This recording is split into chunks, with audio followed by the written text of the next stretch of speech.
기독교는 아무 노력 없이 우연히 선택할 수 있는 그런 신앙이 아닙니다. 하나님께서 일방적인 은혜로 우리를 먼저 찾아와 주셨지만 우리들도 하나님에 대해 열심히 배우고 또 가르쳐야 합니다. 그렇지 않으면 우리의 마지막 날도 사사시대처럼 정말 하나님에 대한 지식이 없어 우리가 망할 수도 있기 때문입니다.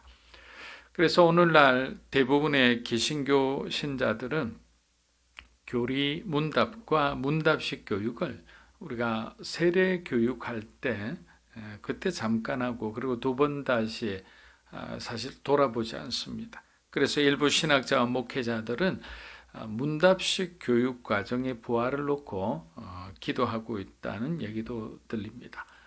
저희들도 이제 설교하다가 명확한 정의가 부족할 때는 웨스트민스터 신앙 고백서나 하이델베르크 그 교리 문답 이런 부분에 대해서 찾아보기도 합니다. 찾아보면 그 내용이 너무 은혜로운 거예요. 굉장히 사전적 내용 같지만 그 내용 하나하나가 완벽한 안정감을 줍니다. 그래서 우리가 시간이 들더라도 그런 공부를 해서 가장 기초를 먼저 다져 놓는 것이 얼마나 중요한지를 알 수 있을 것 같습니다. 왜냐하면 우리가 대충 아는 것으로는 마귀를 절대로 우리가 이길 수 없어요. 우리가 대충 아는 것으로는 하나님 앞에 어떻게 기도하겠습니까? 하늘을 향해서 어떤 목적지를 향해서 우리가 총을 쏘아야 되는데 어쩌면 그냥 기관총으로 그냥 하늘을 향해서 막 휘갈기다 쏘는 것과 마찬가지예요. 그러면 아무런 효과가 없는 거죠. 시간과 열정만 낭비하고 영적으로 우리에게 남는 것이 하나도 없기 때문입니다. 그래서 기도면 기도, 성경이면 성경, 우리가 제대로 배우고 기초부터 다시 쌓아가는 것이 중요하다고 생각합니다. 그래서 지난 주일날 우리가 성경 일독을 하자라는 것은 우리가 일독하는 과정을 통해서 말씀을 통해 하나님을 만나자는 거예요.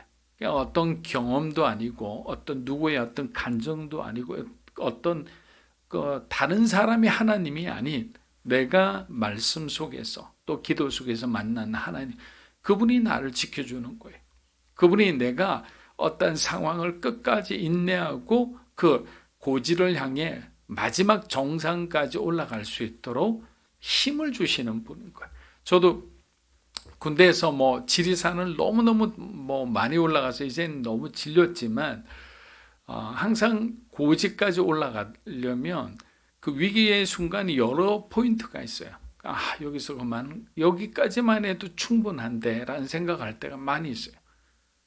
마지막 정말 100m만 올라가면 되는데 힘은 다 떨어졌고, 그러나 올라가서 환호하는 사람 보면 저기 가서 정말 그 전체 보이는 그 너무나 아름다운 장관을 보고 싶은 마음도 있고, 근데 그 싸움에서 치면 그냥 1950m인데 1900m까지 그냥 올라가고 그냥 내려간 사람이 되는 거예요. 그러니까 마지막까지 견딜 수 있는 힘은 뭐냐? 기도와 말씀의 힘이라는 거예요. 사도신경 10계명 주기도문은 그리스도인의 어떤 행동 강령 그리고 하나님과 교제하는 방법에 대해서 기록한 아주 훌륭한 기독교 신조들이죠. 특히 주기도문은 놀라울 정도로 함축적이며 나와 나 자신, 나와 이웃, 나와 하나님과의 관계를 이렇게 잘 풀어놓은 주고 있습니다. 종교개혁 시대 다른 교리 문답서와 마찬가지로 영국 국교회 기도서 교리문답 중에서 주기도문에 대한 부분이 있어서 제가 하나 글을 인용해 왔습니다. 질문은 이렇게 되어 있습니다. 이 기도에서 당신이 하나님께 가장 바라는 것은 무엇입니까? 자, 그럼 정답을 주잖아요. 이 정답이 뭐냐면 성도들이 어떤 마음 자세로 어떻게 해야 되느냐라는 것을 가르쳐 주는 거예요. 정답을 제가 읽어드릴게요. 나는 선한 것을 주시는 나의 주 하나님, 하늘에 계신 아버지께서 모든 사람들에게 은혜를 주셔서 우리가 마땅히 하나님을 예배하고 하나님을 섬기고 하나님께 순종하기 원합니다. 그리고 자비하신 하나님이 우리 주 예수 그리스도를 통하여 이 일들을 행하실 것을 나는 믿습니다 라고 되어 있어요. 얼마나 우리에게 정말 정확한 그 길들을 보여주잖아요. 첫 번째는 뭡니까?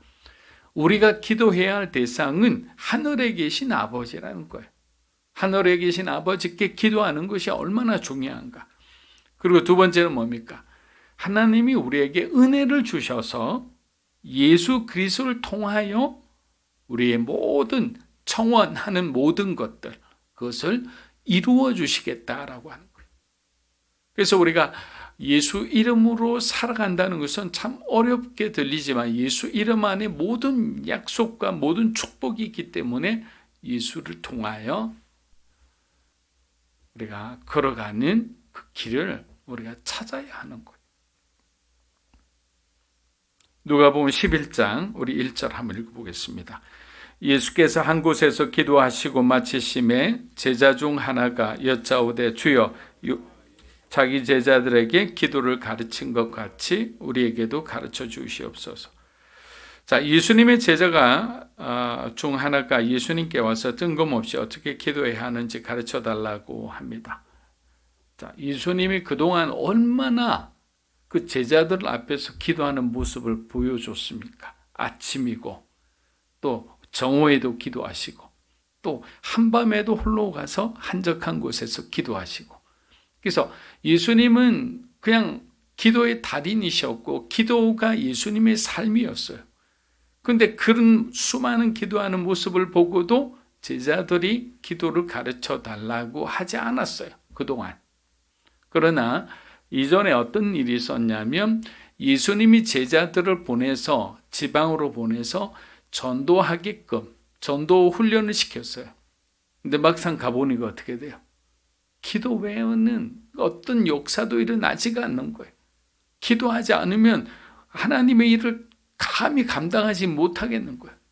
그래서 완전히 어떻게 보면 영적으로 패배를 하고 난 뒤 주님 앞에 와서 주님, 저에게도 기도를 가르쳐 달라고 하는 거예요. 기도라는 것은 어떤 이론적으로 우리가 생각하는 것이 아니라 우리의 삶의 체험으로, 그 체험의 어떤 치열한 그 영적 전쟁의 현장에서 우리가 기도를 배워나가는 거예요. 그리고 우리의 기도가 점점 그 시간을 통해 강해지는 거예요. 모세와 다윗도 마찬가지예요. 그들의 어떤 치열했던 그 삶의 현장을 통해서 그들은 더욱더 깊은 중보자가 되어 갔던 겁니다. 그래서 우리의 시간에 삶의 어떤 현장이 어떠한 상황이더라도 여러분 그 어떤 환경을 우리가 두려워하거나 또 환경을 우리가 탓해서는 안 되는 거예요. 그런 환경일수록 오히려 더 기도하는 사람이 되어야 되는 거예요. 그런 아주 귀한 중보자가 되기를 주의 이름으로 축복합니다. 마태복음 6장 9절 우리 한번 읽어보겠습니다. 그러므로 너희는 이렇게 기도하라. 하늘에 계신 우리 아버지여, 이름이 거룩히 여김을 받으시오며. 자, 6장 9절을 보면 기도의 첫머리에서 예수님은 하늘에 계신 우리 아버지여라고 부르고 있습니다. 아마도 이 순간 제자들은 무척 놀랐을 겁니다. 왜냐하면 유대교회에서 감히 하나님을 여기서 아람어로 아바, 아버지라 부르는 거거든요. 아바라고 시작하는 기도문은 없기 때문에 그들은 하나님을 여호와라고 부르기도 민망해서 주님이라는 롤드라는 뜻을 가진 아도나이라고 부르기 때문입니다. 그 정도로 하나님의 이름 여호와라는 이름조차도 너무나 성스럽고 거룩하기 때문에 죄인된 인간이 어떻게 하나님의 이름을 막 부르고 다니느냐, 이래서 아도나이, 주님이라고 이야기를 하는 거예요. 그러나 예수님은 우리에게 하나님이 어떤 존재인지를 분명히 가르쳐 주기를 원하는 거예요. 하나님이 우리의 아버지가 되어야 되는 거예요. 우리가 하나님의 자녀가 되어야만 그것이 우리와 우리의 어떤 구원과 연결이 되는 거예요. 우리가 결국 어떻게 됩니까? 하나님의 자녀가 되어야, 하나님의 속한 자가 되어야 우리가 구원을 받을 수 있는 거예요. 그래서 아바라는 표현에 내포된 하나님과 이러한 친밀함은 하나님 나라의 가까움과 일치한다는 거예요. 그러므로 기도할 때마다 부르는 아바 아버지를 통해 우리는 어떻게 됩니까? 하나님 나라, 우리가 가야 할 그 천국을 사모하게 된다는 것. 다시 말해 우리는 하나님의 가정의 자녀이며 하나님은 크고 놀라우신 사랑으로 자녀된 우리를 끝까지 지키고 보호하신다. 십계명 중 제3계명은 너는 내 하나님 여호와 이름을 망령되이 일컫지 말라라고 되어 있습니다. 그러나 오늘날 얼마나 많은 사람들이 하나님의 존재를 부정하고 때로는 조롱하고 있습니까? 그런데 세상 사람들이 하나님의 이름을 더럽히는 것보다 더 큰 문제는 하나님을 믿는 사람들이 하나님의 이름을 더럽히는 것입니다. 그렇다면 하나님의 이름이 거룩히 여김을 받기 위해서는 그럼 우리가 어떻게 해야 될까요? 우리가 먼저 죄된 삶으로부터 떠나는 거죠. 왜냐하면 우리가 죄된 삶을 살아갈 때 하나님의 거룩함은 우리의 영혼은 하나님의 거룩함을 느낄 수가 없는 거예요. 동시에 사람들이 우리를 통해서 하나님의 거룩함을 볼 수 있는 상태가 돼야 되는데 보지를 못하는 거예요. 그것이 우리가 쉽게 말하면 뭐라고 이야기합니까? 빛이잖아요. 빛과 소금이 되어야 되는데 우리 안에서 빛이 발광이 되지 않죠. 예수님의 향기가 우리에게 전해지지가 않죠. 그러니까 아무것도 느낄 수 없는 상태인데 우리가 어떻게 전도하겠습니까? 전도하는 것은 전도자에게서 하나님의 영광이 보여야 되는 거예요. 하나님의 은혜가 보여야 되고 하나님의 사랑이 보여야 되는 거예요. 그런데 전도자의 삶이 오염되어 있다면 아무런 기적이 일어나지 않는 겁니다. 설교자나 찬양 인도자나 성가 지휘자나 교사들도 마찬가지입니다. 하나님의 이름이 거룩히 여김을 받기 위해서는 일찍 오고 많이 준비한다고 기름 부음이 주어지는 게 아닙니다. 작은 잘못이라도 우리가 회개하고 돌이킬 때 맑아진 우리의 영을 통해 하나님의 거룩함과 영광이 예배드리는 자에게 그리고 모든 사람들에게 그리고 가르치는 사람들에게 임하는 거예요. 마태복음 6장 10절 한번 읽어보겠습니다. 나라가 임하시오며 뜻이 하늘에서 이루어진 것 같이 땅에서도 이루어지이다. 자, 여러분 여기서 보면 예수님의 기도의 핵심이 무엇이라는 것을 우리가 잘 알 수 있습니다. 예수님의 기도는 하나님 나라가 이 땅 가운데 그리고 저와 여러분의 마음속 가운데 임하기를 기도하신 거예요. 그리스도께서 가르치신 나라는 이미 그리고 아직이라는 양면성을 가진 종말론적이며 역동적인 나라라고 설명해 드린 적이 있습니다. already 오셨지만 not yet이라 했습니다. 예수님이 오시기 전 이 세상은 죄와 어둠과 죽음의 나라였습니다. 그러나 예수님이 오심으로 하나님 나라가 우리 가운데 성령의 능력으로 임하게 된 겁니다. 주님의 기도에서 나라가 임하시오미의 나라는 그래서 어떤 나라가 아니라 우리와의 어떤 구속, 구원의 관계를 이야기하는 거예요. 자, 나라라는 것은 어떤 의미인가? 통치권이죠. 하나님의 지배권이죠. 그래서 하나님의 지배권에 저와 여러분이 들어간다는 것은 무엇을 뜻합니까? 우리가 구원을 받는다는 거예요.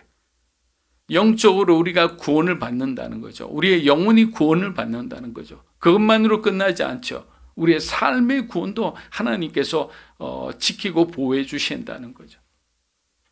그러니까 예수 그리스도를 믿는 사람들에게만 하나님 나라가 임한다. 하나님의 통치는 예수 그리스도를 구주로 고백하는 사람에게만 한정되어 있는 거예요. 그리고 그 나머지에게는 하나님의 통치권, 나라를 지배하는 통치권을 가지만 구원의 은혜는 그들에게 이루어지지 않는다는 겁니다. 그래서 여기서 말하는 하나님 나라는 바로 우리의 구원과 직결되어 있는 거예요. 아무것도 아닌 존재를 예수님을 보내셔서 예수님과 결합시킨 다음에 연결된 그 은혜로 인해서 우리가 구원을 받는 존재가 된 거잖아요. 스스로 구원을 받을 수가 없기 때문입니다. 예수님이 이 땅에 오셔서 가장 먼저 무엇을 전하셨나요? 회개하라고 그랬죠. 그런데 보면 우리가 어떤 단계를 뛰어넘기 위해서는 결국에는 내 마음에 이렇게 꼭 붙들고 있는 뭔가가 있어요. 마음의 중심에. 우리가 그것을 내어놓아야 되니까 하나님 앞에. 저는 그것이 기도라고 생각합니다. 기도를 하다 보면 생각나게 하시고, 생각나게 하면 고백하고, 또 그것을 포기하고 하나님 앞에 드릴 때 인생은 변화되는 것이라 생각합니다. 마태복음 6장 11에서 12절입니다. 오늘 우리에게 일용할 양식을 주시옵고 우리가 우리에게 죄 지은 자를 사하여 준 것 같이 우리 죄를 사하여 주시옵고. 자, 일용할 양식에 대해서 해석이 여러 가지 분분하지만 크게 세 가지 의미로 해석할 수 있습니다. 첫째, 예수께서 그의 백성으로 하여금 그들의 삶에 꼭 필요한 최소한의 양식을 보장해 주셨다라는 거예요. 그리고 그 양식을 우리가 먹으면서 무엇을 생각하느냐? 성도들로 하여금 더 나은 본향, 주님과 함께 풍족하게 먹고 살 수 있는 우리가 그곳을 우리가 생각나게 한다는 것이 일용할 양식의 첫 번째 중요한 목적이라는 거예요. 둘째, 주기도문은 뭐라고 되어 있습니까? 오늘 우리에게 일용할 양식을 주시옵고 라고 되어 있습니다. 우리라는 걸 강조하고 있는 거예요. 일용할 양식은 개인을 위한 것이 아니라 공동체를 위한 것이라는 거예요. 나눔을 위한 것이라는 거예요. 바울이 말한 지체론처럼 손가락이 아프면 온몸이 아프듯이 헐벗고 굶주린 몸과 마음이 아픈 형제 자매를 그냥 두어서는 안 된다는 거예요. 이런 사람을 믿음이 있다 이렇게 말할 수는 없기 때문입니다. 그래서 우리가 기도할 때도 마찬가지지만 우리가 살아갈 때 항상 우리 주변을 돌아봐야 되는 것은 바로 그러한 이유입니다. 그리고 셋째, 일용할 양식을 구하라는 말은 전적으로 하나님을 의존하라는 말이에요. 왜? 하나님으로부터 공급되기 때문입니다. 내가 아무리 노력한다고 그것을 충분히 채울 수가 없기 때문입니다. 여러분, 아담의 삶은 늘 불안하고 결핍된 삶이에요. 이러한 삶을 벗어나기 위해서는 하나님께서 우리의 구원자고 공급자가 되신다는 것을 인정하고 고백하면 되는데, 세상을 따라가는 이러한 아담의 삶은 결국 하나님의 은혜를 거부하죠. 내가 뭔가 만들어가기를 원하는 거예요. 자기가 중심이 돼 있고 자기를 중심으로 세상이 돌아가야 하는 사람들은 그만큼 피곤한 겁니다. 우리가 해야 할 일은 그들에게 아담의 삶을 포기하게 하는 거예요. 왜? 그래야 은혜를 받는 거예요. 근데 우리의 생각과 우리의 주장이 강하면 결국 우리는 그리스도와 함께하는 삶을 살 수가 없죠. 왜? 예수님이 내 모든 것을 통치하기를 원하시는데 어찌 내가 그걸 다 허락하겠어요? 내가 하고 싶은 것 정도는 7대3, 8대2 정도는 하나님이 그래도 해주셔야 되는데 하나님은 우리에게 100% 다를 요구하기 때문에. 그래서 99% 순종해도 1% 순종 안 하면 그것은 불순종이라고 말하는 것이 바로 그거예요. 왜? 우리가 순종하지 않는 그 1%의 누룩이 언젠가 우리를 또 다르게 변질시켜 버릴 수도 있기 때문이에요. 왜냐하면 우리 안에 그 원죄 안에 있는 그 죄성이 언제든지 우리의 삶을 어렵게 할 수 있기 때문입니다. 주님이 제자들에게 가르쳐 주신 네 번째 주제입니다. 오늘 여기까지 하겠습니다. 네 번째 주제는 용서입니다. 용서라는 것은 인간의 삶에서 정말 실천하기 너무 어려운 숙제이자 과제입니다. 자기에게 상처를 준 사람들을 우리가 따뜻한 눈으로 바라보고 그들과 함께 동행하는 것이 쉽지 않습니다. 그러나 하나님은 용서가 없으면 사랑도 없다고 분명히 선언하고 계십니다.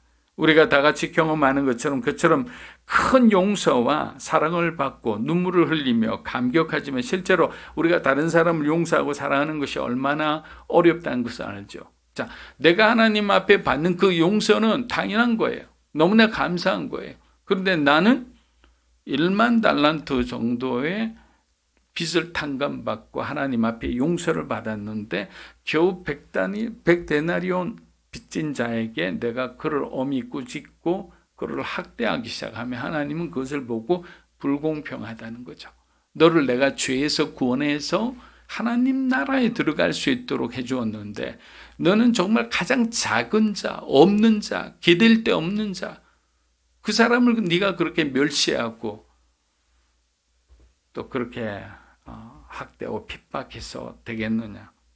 하나님께서 보는 그 시선을 우리가 맞추는 것이 너무나 중요하다 이렇게 생각합니다. 그래서 주기도문을 우리가 묵상하면서 우리가 매일 기도 드릴 때는 어떻게 보면 매일매일 우리가 용서의 삶을 사는 것과 마찬가지예요.